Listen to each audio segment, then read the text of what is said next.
Through this video, let's understand how to make TDS payment under New Income Tax Act 2025 in the updated portal. Once you log into the Income Tax portal and go to e-Pay Tax, you'll find two options: select Income Tax 2025 or select Income Tax under 1961. You have to select 2025.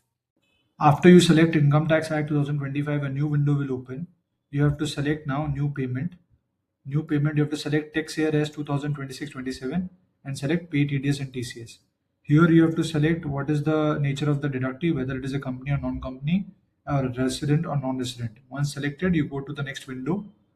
Here, the important thing is you have to select the section under which you are going to make the TDS payment.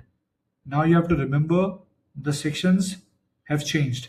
So to get a reference from the older sections of 1961, what you can do is you can know the code under which I have to make the payment. Once that is selected, the payment becomes easier. So the important thing is to know the code under which you're going to make the payment under TDS. Now here, there are two windows that have been splitted. In one, you have to put the tax amount, surcharge and cess amount.